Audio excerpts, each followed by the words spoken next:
Immigrant parents do not want me to become a mental health counselor. I am not the OOP. OOP is you, rare cartoonist. Immigrant parents do not want me to become a mental health counselor. Originally posted to our therapists. Mood spoiler. Severe quackery. Less than. Original post July 15, 2023. Hello. I recently was accepted into a clinical mental health counseling program in Michigan. I'm 25 years old and I graduated with a bachelor's degree in civil engineering in 2019. Since then I worked as a civil engineer and also held a managerial role at a tech startup. Since I was a child I have loved helping others and always wanted to become a mental health counselor. But parental, family pressure pushed me towards a STEM career. My end goal is to start my own private practice as a psychotherapist. I'm a male from a South Asian background, so this is a non-traditional path. My family has been against this decision, saying that it is a poor financial decision and starting a private practice is impractical. The program is going to take me 2 years if I go full-time through the accelerated path. I want to be able to support a family one day with my career. But the concerns my parents keep pushing have triggered some doubt in me. What if the market in my area is oversaturated? I have interviewed some mental health counselors that are making about $30,000 per year even with a master's degree. I'm not afraid to work hard to build my career. After I graduated college, I didn't mind working 80 hours a week, working 2 full-time jobs to build my future. Is the future as bleak as my family is making it seem, or is this their immigrant survival instincts coming out? Can anyone talk about their journey of starting a private practice? Any advice would be greatly appreciated. Here is my program if anyone wants to take a look. https oakland.edu/careers/clinical mental health counseling Update August 23, 2023. Hey guys. I posted here a few weeks ago and wanted to give an update. Background. My immigrant parents aren't too happy with me going to graduate school to become a psychotherapist. I did my BS in civil engineering. But it was never what I wanted to do. They told me I was going to be limited to $30,000 a year forever with significant student loans. Update. I wanted to better understand if my parents were being irrational or if this was the brutal reality of mental health in the United States. My parents told me that they knew of a therapist who finished his grad school and is now on the brink of being homeless. His private practice was not panning out and he couldn't find any clients. I wanted to understand how common this was, so I reached out to a lot of therapists to understand their journey. I sent DMs to people in this subreddit and in person to practitioners near me. Thank you all for being so open and transparent with me. I interviewed about 50 therapists working across different states and sectors. I asked about life after grad school, what regrets they had, compensation history, and if they knew of any horror stories. The general lessons I learned were: 1. There were very few therapists that were at the $30,000 point. The only ones I could find were those who opted to work in CHM nonprofits. It's challenging to get compensated appropriately there since the budget is so tight. 2. The most difficult time in most therapists' careers is in the first 2 years after grad school. While you have a limited license, this time needs to be treated like a residency. The wages differ by state, focus, but the average during this time $55,000. 3. Once you have a full license, your wages drastically go up. Once again, the figures vary. The general average at a group practice at this stage was $90,000, $120K. I also spoke to many people who started a private practice at this stage. This removes a lot of bureaucracy and paperwork but puts finding bureaucracy and management on your shoulders. Many of those people were making about $180,000. usually with 25 clients a week and $150 a session. I met a few who worked less because they wanted to focus on a different project or spend more time with their families. I also met a few experienced therapists who were charging $250 per session due to their niche and had 40 clients a week. Talking to everyone removed a lot of my anxiety. My parents weren't convinced, so they told me to meet up with the therapist that was a family friend. I decided to go meet him. I was quite confused at how his person's experience could be so different from all of the people I had interviewed. I went to his office and first saw a sign that said, "Metaphysical Minister." A bit confused, I knocked and entered his office. I saw some abstract paintings and an array of crystals on his desk. I told him I liked his rocks, and he started to tell me about the energy, healing powers of gems. My confusion grew. I sat with him and asked about his journey. He told me he was trained in the Caribbean to help people.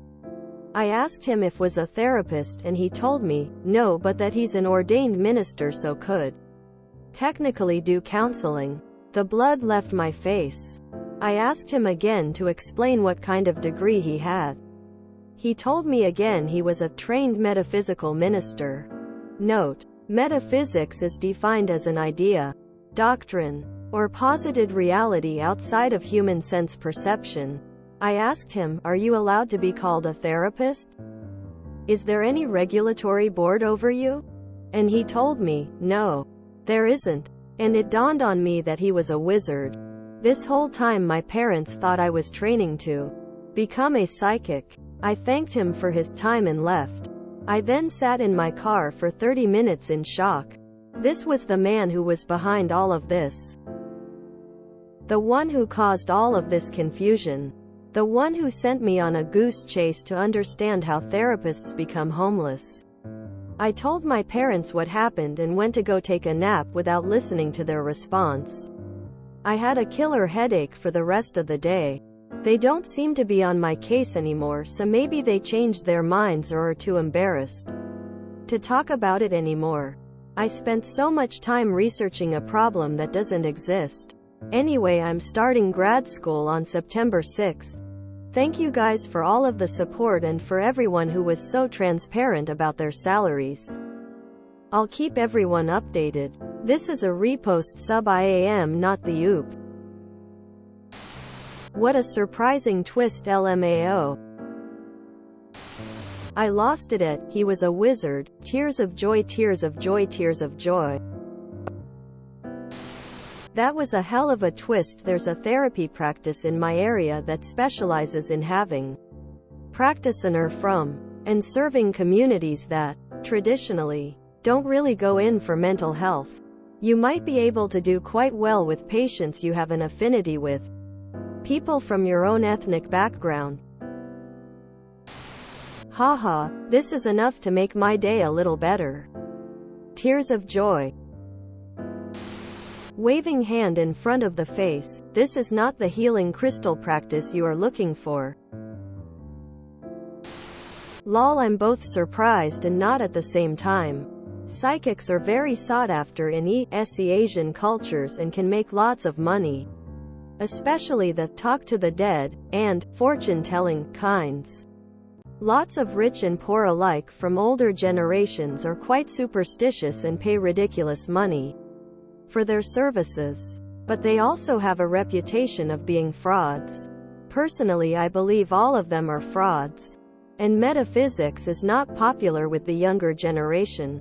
So either they're very rich or very poor. Well, that wasn't unexpected. Honestly, I expected worse, but after reading this was kind of funny actually. Glad things didn't go for the worse, and this post did give me the chuckles. Mental health counseling is a growth industry, at least here in the US. OP could focus on therapy for people who are in STEM careers or people who come from a similar background, children of immigrant parents, and build a good niche. God, I feel this in my bones. Sometimes Asian parents may be so militant about your life decisions but base their opinion on a complete misconception. It's so hard to get through to them, particularly because they refuse to apologize and back down even when you prove them wrong. They want to save face. Oh my God. I'm from an old-school Italian family, and this is literally something that would happen in my family. No, we know someone who does a thing that is sort of tangentially related to the thing you expressed interest in, and he wasn't immediately rich and successful, so you are forbidden from it. Them. My mother once called me randomly and said, "Guess what I did today?" For whatever reason, I said, "You went and saw a psychic." She was quiet and said, "How did you know?"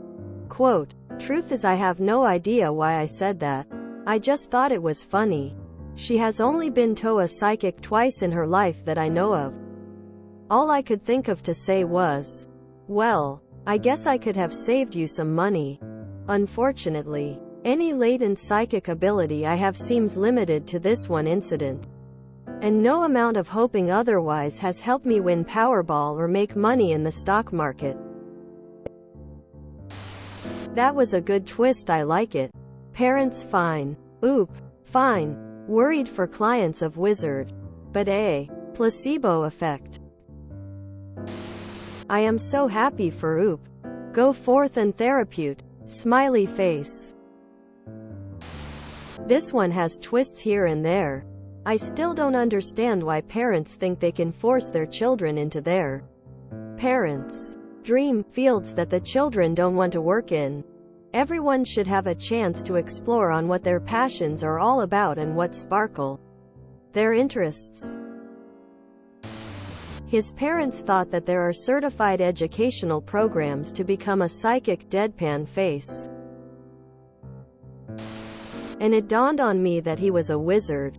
This is my favorite sentence today. So glad Oop did some research. Nobody ever expects a wizard. That was like a Sixth Sense twist op, as M. Night confirmed. If you enjoyed this video, please check out our playlists full of similar content. Epicaricast is like doom scrolling for your ears. Please like, share, and subscribe.